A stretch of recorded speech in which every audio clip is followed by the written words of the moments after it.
जय हिंद, जय भारत।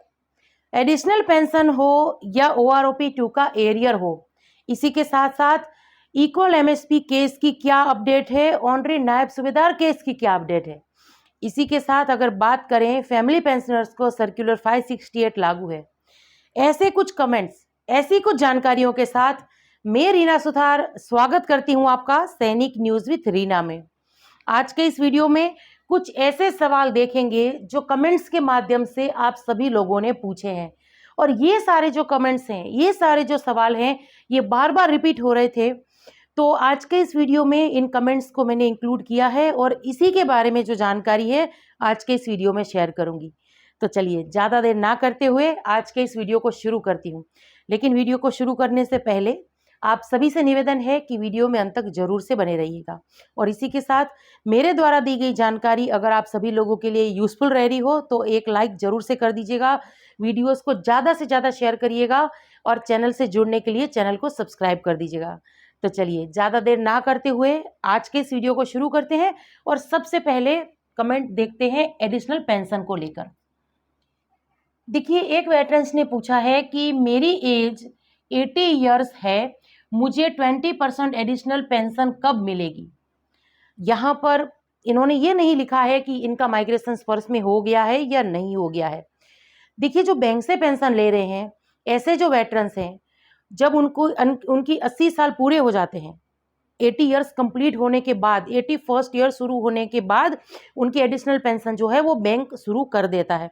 जो भी उनका बर्थडे जब आता हो, जनवरी महीना जब आता है, तो उसके बाद एडिशनल पेंशन वो शुरू हो जाती है, और इसके बाद जो कुछ 2-4 महीनों का एरियर वगैरह जो होता है बचता है उनका, वो उनके खातों में क्रेडिट कर दिया जाता है। स्पर्श में अगर इनका माइग्रेशन हो गया होगा तो देखिए ऐसे वेटरन्स को थोड़ा टाइम लग रहा है एडिशनल पेंशन शुरू होने में।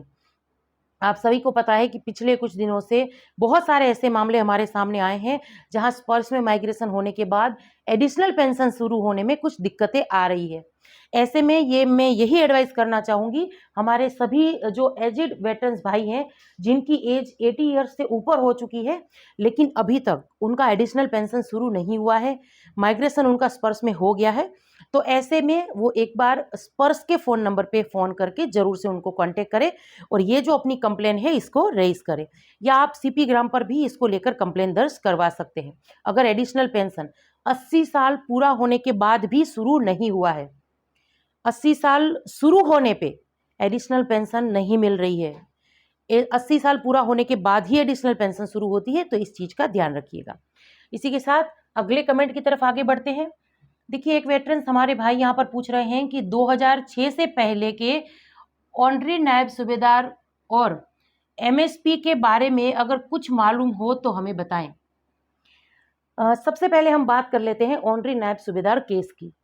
देखिए, बहुत सारे हमारे ऐसे वेटरन्स भाई हैं जिनको ये ऑनरी नायब सूबेदार केस अगर वो जीत जाते तो इनको फ़ायदा मिल सकता था, लेकिन ऐसे में आप सभी को पता है, सभी को ये उम्मीद थी कि हर एक FT में से ये जीता हुआ जो केस था इस पे कुछ पॉजिटिव रिस्पॉन्स आएगा, लेकिन जो जानकारी हमें सोशल मीडिया के माध्यम से मिली है तो उससे हमें यही पता चल रहा है कि ऑनरी नायब सूबेदार केस जो है हम हार चुके हैं। ये मैं सोशल मीडिया से मिली हुई जानकारी से बता रही हूँ, क्योंकि मैंने अभी उस जजमेंट की कॉपी जो है वो नहीं पढ़ी है, ना ही किसी ने मेरे साथ इसको शेयर किया है। लेकिन जो हम सुन रहे हैं, एक दो हमारे ऐसे वेटरन्स भाई हैं जिन्होंने ऑनरी नायब सूबेदार केस पे एक वीडियो बनाए हैं, उससे जो हमें जानकारी मिली है मैं उसके आधार पर कह रही हूँ। आप सभी को पता है कि 1 साल जितना होने आया था जब कोर्ट में ये केस गया था, और कोर्ट ने जजमेंट तो दे दिया था लेकिन उसको रिजर्व रखा था। ऐसे में कुछ दिनों पहले ऑनरी नायब सूबेदार का जो केस था उसका जजमेंट रिलीज कर दिया गया, सबके साथ शेयर कर दिया गया, लेकिन वो कॉपी अभी तक मैंने नहीं पढ़ी है, इसलिए जो हमें जानकारी मिल रही है उसके हिसाब से बता रही हूँ कि ऑनरी नायब सूबेदार केस में अब हार ही मिली है। अब इससे ज़्यादा हम कुछ भी नहीं कह सकते। और बात रही MSP केस की, तो आप सभी को पता है कल एक वीडियो के माध्यम से मैंने ये जानकारी दी थी कि 16 अप्रैल को इक्वल MSP केस की जो है सुनवाई होने वाली है।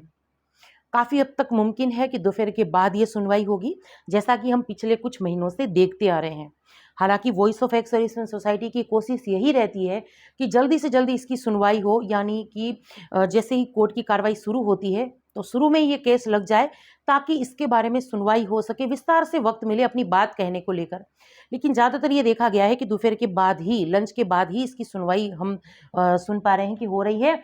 लेकिन ऐसे में फिर भी अगर ये अपडेट मांग रहे हैं तो मैं इसके बारे में बता दूं कि 16 अप्रैल को एमएसपी केस की सुनवाई है दिल्ली हाई कोर्ट में, और हम पूरी उम्मीद करते हैं कि ओआरस और जेसीओस को ऑफिसर्स रैंक के बराबर जो उनका हक है वो मिले। इसी के साथ अगले कमेंट की तरफ आगे बढ़ते हैं। एक वेटरन्स यहाँ पर कह रहे हैं कि मैम आपका व्हाट्सअप नंबर देना। वैसे तो मैंने बहुत सारे अपने वीडियोस में मेरे व्हाट्सअप नंबर शेयर किए हुए हैं। ज़्यादातर मैं कोशिश करती हूँ कि कोई भी वीडियोस अगर मैं अपलोड करूँ तो उसमें मेरे नंबर शेयर करूँ, ताकि कोई फैमिली पेंशनर हैं और सर्विस पेंशनर भी वो आसानी से मुझसे कांटेक्ट कर सके। तो फिर से मैं अपने जो नंबर हैं मैं स्क्रीन पर दिखा रही हूँ, आप देख लीजिए थोड़ा। 9157075843 ये मेरे फ़ोन नंबर है। इसी के साथ वीडियो में आगे बढ़ते हुए बात करते हैं अगले कमेंट की। तो देखिए, एक वेटरन्स यहाँ पर लिख रहे हैं कि मैं 2009 में 5 साल सर्विस करके मेडिकल बोर्ड आउट हुआ हूँ। मुझे OROP 2 में कोई पेंशन नहीं बढ़ी है या कोई भी एरियर इनको नहीं मिला है। ऐसे में देखिए, जो अब मैं यहाँ इन्होंने ये तो लिख दिया है, लेकिन इसी के साथ देखिए ऐसे जो सवाल आते हैं मैं उनको ज़्यादातर यही एडवाइस करती हूँ कि मुझे कॉल करिए या व्हाट्सएप पर मैसेज करिए, ताकि विस्तार से थोड़ी और जो अगर मुझे कुछ जानकारी चाहिए बेसिक वगैरह की, उसको लेकर फिर मैं आराम से सही तरीके से इनको जो है जवाब दे पाऊँ। वैसे ज़्यादातर अभी तक जो हमने OROP 2 की टेबल्स वगैरह चेक की है, ऐसे मामलों में कोई ज़्यादा बढ़ोतरी नहीं हुई है पेंशन में। इस वजह से हो सकता है कि इनका जो एरियर है OROP 2 में कोई बन ही ना रहा हो। वैसे पर्सनली मैंने इनको मैसेज कर दिया है कि आप मुझे कांटेक्ट करिए, कॉल करिए, ताकि मैं इनको जवाब दे पाऊँ। तो ऐसे जो सवाल हैं जहां आपको OROP 2 के एरियर के बारे में जानना है, तो आप मुझे कॉल करिए या व्हाट्सएप पर मैसेज कर दीजिए। इसी के साथ लास्ट कमेंट की तरफ आगे बढ़ते हैं। देखिए, एक फैमिली पेंशनर यहाँ पर पूछ रहे हैं कि फैमिली पेंशन के लिए सर्कुलर 568 लागू है या नहीं है। ये सर्कुलर 568 को लेकर बहुत ज़्यादा सवाल अभी भी आ रहे हैं, फ़ोन भी आ रहे थे, तो आज के इस वीडियो में इस कमेंट को मैंने शामिल किया है।